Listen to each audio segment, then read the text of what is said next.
you beautiful people of planet Earth, and welcome back to Planet Positivity. For those of you who've come back and returned, thanks for sticking with me. I know it's been a minute. If it's your first time here, I'm Ali Ammo. Nice to meet you. Well, this is the Jelly Bean Pools of the World Heritage listed Blue Mountains of Sydney, Australia. And this is probably the best natural art that you kind of see in this country. But where I'm taking you for episode 17 is the art and artist capital of the world.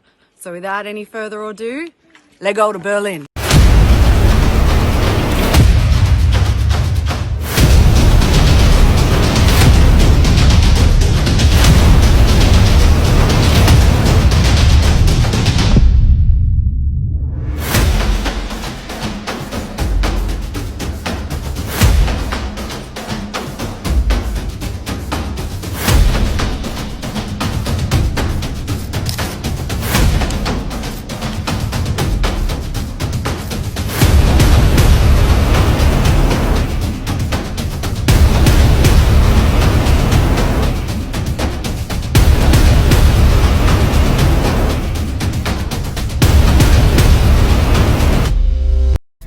I'll tell you what, it feels good to be back in nature, just getting amongst it.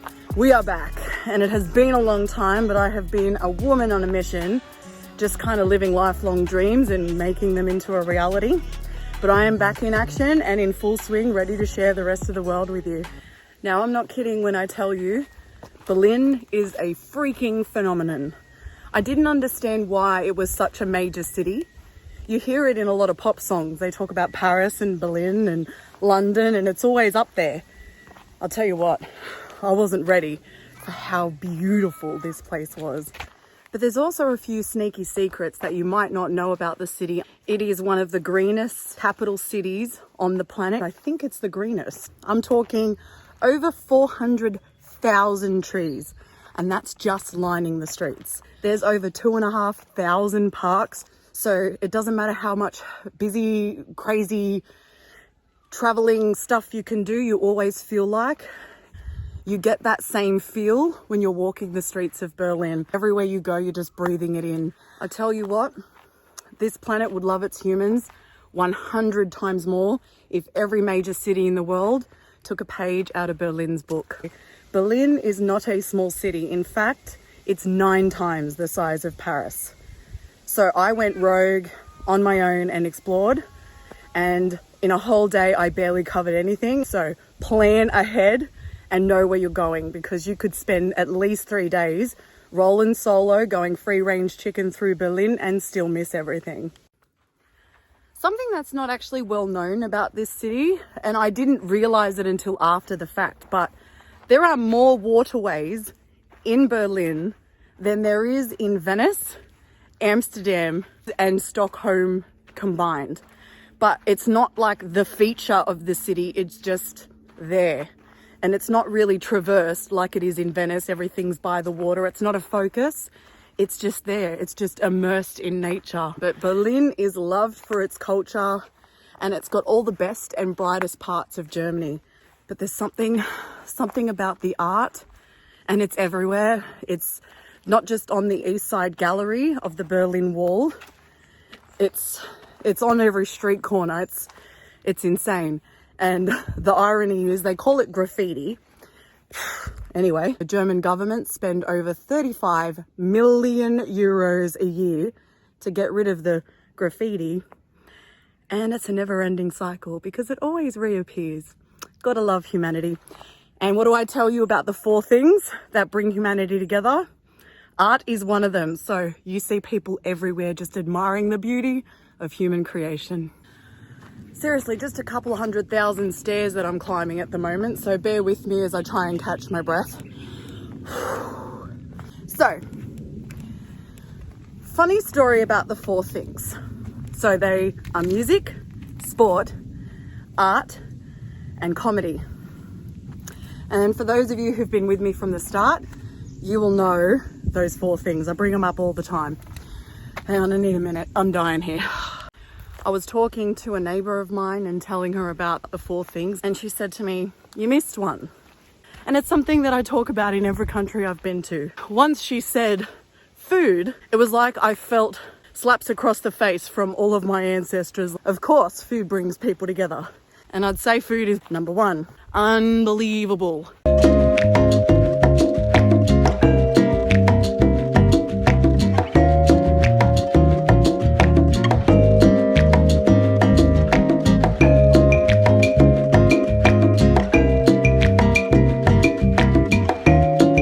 If there's one thing you need to know about Germany, it is the meat lover's ideal destination. It is like a wonderland if you're a big meat lover.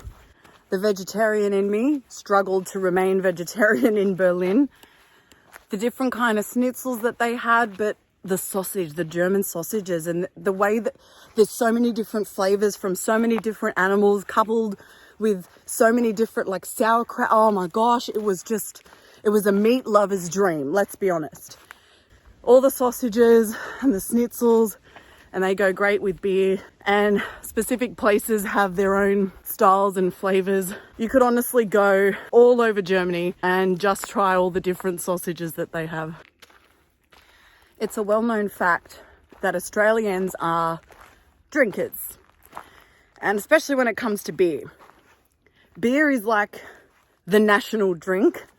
I'll never forget seeing the sign, "Save water, drink beer," in Berlin. And it's like a weird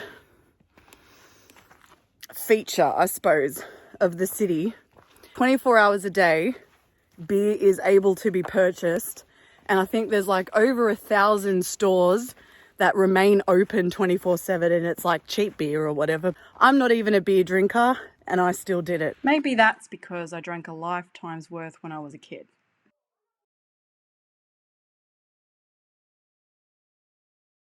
There are more museums in Berlin than I think I saw around the rest of Europe.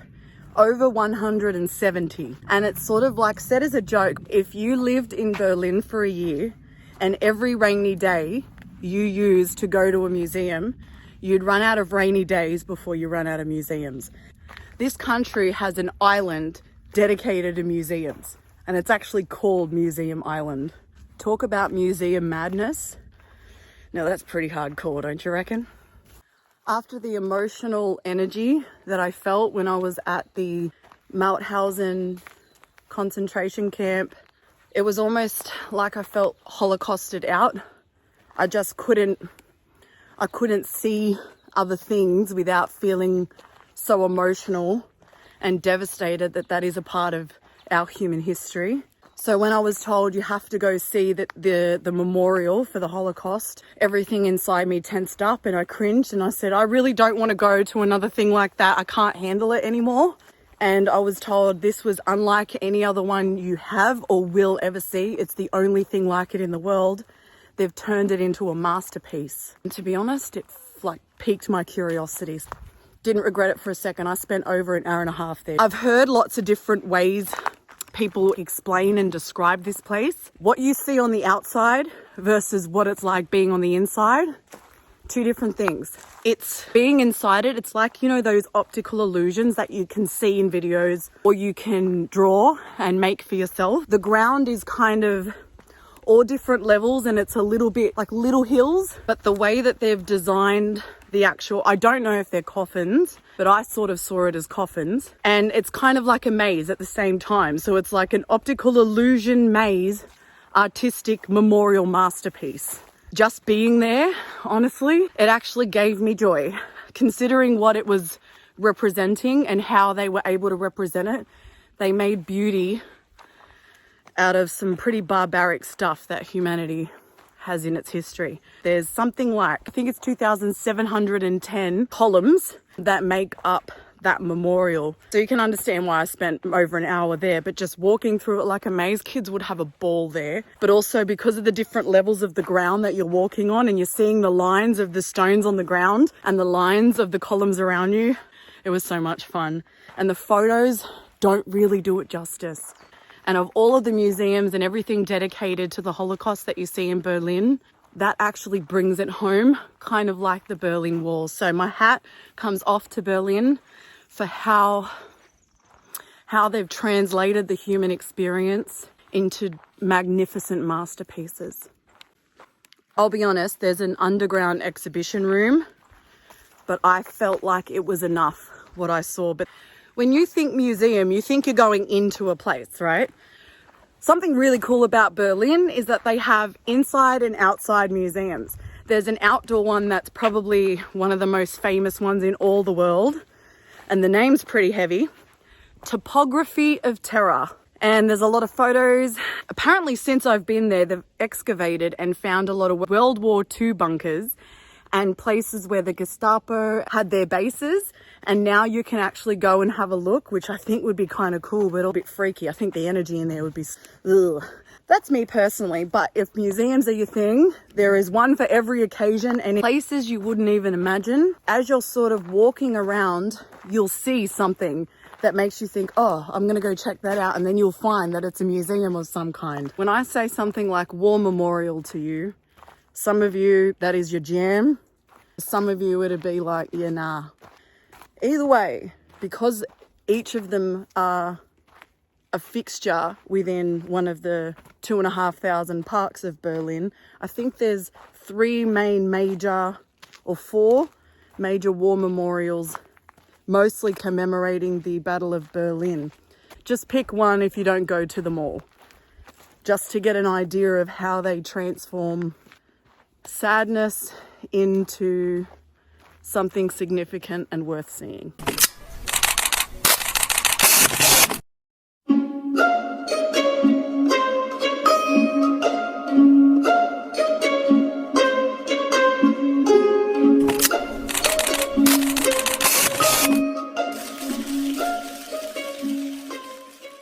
One thing they don't tell you about the Berlin Wall, unless you sort of know your history, there wasn't actually one, there was two. There was one, and then there was like 160 feet or meter gap, and then there was a second one. I think they call that bit in the middle the death strip. I call it the death trap because people would jump and try and cross over to the second wall, and there were people in watchtowers and they'd be shot dead. 130 people who died in the death trap, right? However, for every one person who got caught, there were 5 people who didn't. Over 5,000 people were able to go digging under it to get out and across, or people that got over it without being caught. I love that humanity can sort of tap into their animal instincts and abilities to maneuver and do things undetected, especially when something's going on in history and you're being forced to do one thing and you want to do another. The way the Berlin Wall fell, as they say, was an accident. They were saying that they were going to allow people to move freely, and someone in the media asked, when will this happen? And the response was immediately, without delay. And so that was misinterpreted by the media, meaning you can go and cross the border immediately, and then the pressure was sort of on the people at the individual checkpoints to have to deal with the craziness of people wanting to come through. And there was one particular checkpoint that fell first. And the reason was because the man who was at the checkpoint, he was actually dealing with his own personal dilemma, because the next day he was meant to get results for his cancer diagnosis, all the testing he'd done. So he was already in that fear stress mode, had a lot on his plate, then had a bunch of people who were getting rowdier and rowdier by the minute wanting to cross. And then his superiors were giving him hell and insulting him and abusing him. And so he gave up, other checkpoints followed, and the Berlin Wall came down. But you never really know what someone's going through, right? And you don't realize how much extra pressure you're putting on someone that may have more pressure than they can handle at the time. But in this case, it helped make a historical moment and gave people their freedom back. People power.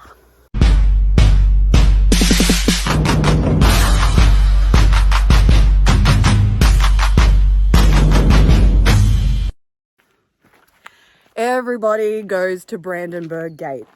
It's kind of like the Arc de Triomphe that you see in Paris, but it's also a bit like Eiffel Tower-ish vibes, you know what I mean? It is a place to go. The sunsets and things that you see there are amazing, but Brandenburg Gate's somewhere you have to see.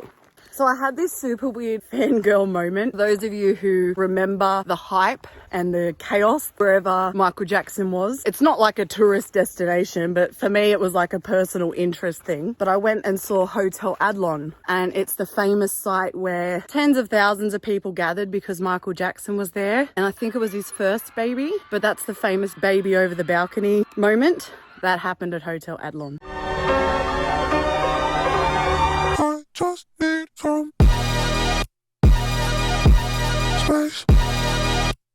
I just need some space. Space. I just need some space. Space. I have to give credit to Berlin for how they allow different things to take place in highly historical places. Oftentimes around the world, they are exclusively to be seen, but not really to be engaged with. The beauty of Charlottenburg Palace, you can even have a children's party hosted there, and the kids become like the prince and princesses of the palace and dance. If you tee up the timing right and you keep an eye on things, you can actually attend a concert there. There's a museum, there's even Christmas markets. They do different things there at different times of the year. See what's actually on there before you attend, because you might get more than your money's worth. What I love about the story behind this place is that she was the first queen consort in Russia, or Prussia, sorry, my bad. She died at 36, so she didn't have a long life, but she was a very accomplished female in power. Very accomplished musician, and she also was an Italian opera singer. When she died, the place was named after her, and it is beautiful. It has the kind of detail that makes you appreciate history. In every space, every wall, every item was seen as an opportunity to showcase design, architecture, and beauty. In saying that, it's not just beautiful on the inside. So if you get the chance to spend the day there, and it's well worth it, also have a look around the outside.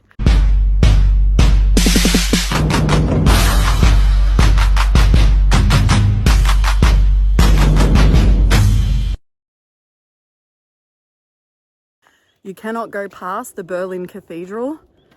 Even if you feel like you're all basilicaed and cathedraled out from the rest of Europe, each of them has their own flavour. And so the Berlin Cathedral was Germany's answer to St. Paul's and St. Peter's cathedrals in London and Rome. And they did it last, so it was kind of in an effort to one up. So it's worth having a look. It's not just the beauty on the outside, it's a whole different story on the inside. The art is magnificent.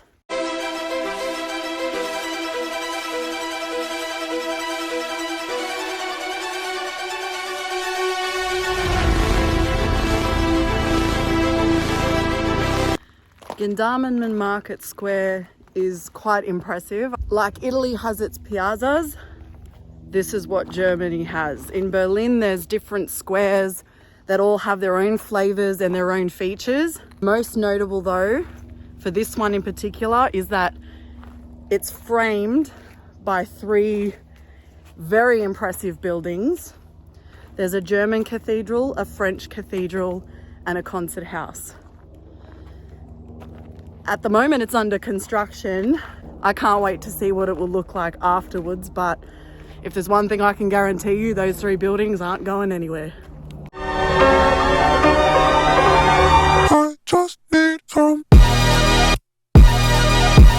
space. I just need some space. Space. I just need some space. Space.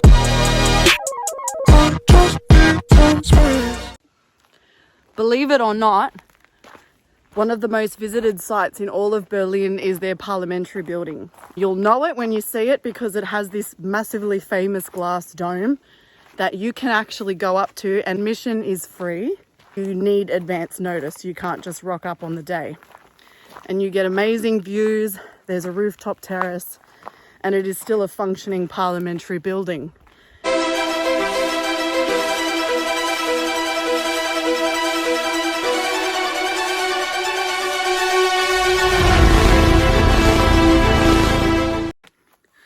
I'm going to embarrass myself with my attempted German. It's called like the Berliner Furnaceturm.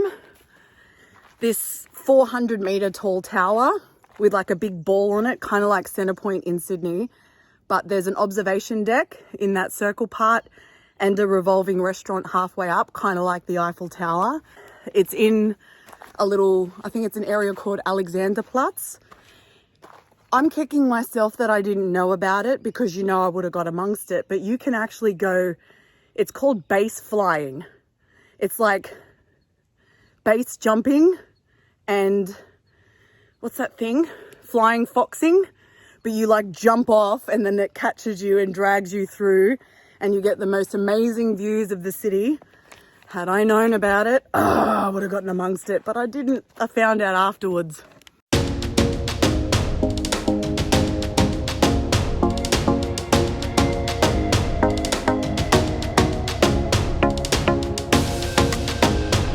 So to commemorate and celebrate the destruction of the Berlin Wall, there is the East Side Gallery, which is like a conserved graffiti project. And there's 118 artists that created pieces along one stretch of the Berlin Wall. And I'd say if you can leave it to the end, it'll really bring all that history home. But I couldn't do that. I had to see it first and I had to see it countless times. And I loved it more than the John Lennon Wall in Prague. It was just incredible. I looked everywhere for a photo of this one particular artwork that I saw at that time. It was probably my favorite and it said, "How's God? She's black." The one that stayed with me the most was the one that said, "Save our Earth." And that was not my display pic, the sort of background profile pic thing. That was on my Facebook account for like 5 years. I only changed it fairly recently, but it's still the one I'm obsessed with the most because, let's be honest, look at this, as if it's not worth saving. And thank gosh for Berlin, because the way they actually design the city, it's surrounded by nature, it's immersed in nature, it's a part of nature and it's not destroying it. So let's hope that the rest of the world can follow suit. So when you think of the Berlin Wall and the East Side Gallery, of all of the artworks, and it goes for just over a kilometre, there's a specific artwork that is more iconic for that destination than all of the others combined. And the way it depicts a moment that happened in real time looks more romantical when it actually is more of a friendship situation. So, named Bruderkiss, it depicts a real image that was taken on the 30th anniversary with two, I think they were general secretaries of the Socialist Union and Socialist Unity parties. And so these two guys came together and shared a friendly kiss. Kind of like how different ethnicities greet each other, but it was purely friendly. But the way this artist has created this image, it makes it look far more romantic. It became a fixture for the inclusivity that Germany has for difference and acceptance for people no matter what their sexual preference. So when you go there, you will always have a massive crowd in front of this image. And if you say you have an Insta moment and you're standing in the center of it, your head is in eye line with where the lips are. And it was done this way on purpose. You actually have to step back to see the image in its entirety. But there are quite a few different images all across, and it's so beautiful. It's just busy all the time, so you need to be prepared for that. Thank you, Germany. Thank you, Berlin. Thank you for the food. Thank you for the beer. Thank you for the art. Thank you for turning horrible times in history into heavenly masterpieces. Thank you for the museums. Thank you for the memories. Thank you for being here. And you take care, and I'll see you soon. Bye, beautiful people.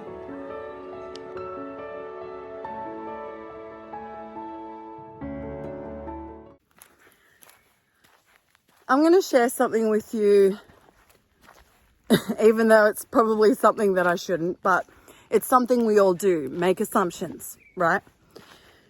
No matter where I've traveled in the world, the one nationality that I am guaranteed to come across are Germans. I was in remote Northern Territory of Australia, in the middle of the outback, and I'm talking in between Ayers Rock and the closest big town.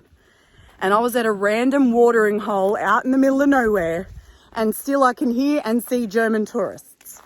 And that made me think, it made me assume really, that Germany mustn't be that great a country to be in because you guys are always traveling all over the rest of the world. So I was honestly not expecting a whole lot of awesomeness when I went to Germany. I went to a place called Dresden as well as Berlin, but if I didn't go to Dresden, it wouldn't have bothered me, to be honest, because Berlin has everything you could ever imagine. And it wasn't until my first day there that I realized why it is that Germans travel the world. With a capital city like that, you just want to see what the rest of the world has to offer. And of all the places you go, I can imagine that people would constantly, Germans especially, compare the cities of the world to the city of Berlin. So to all the Germans out there, I'm really, really sorry that I made the wrong assumption, because if anything, it's because of the beauty that you keep traveling the world.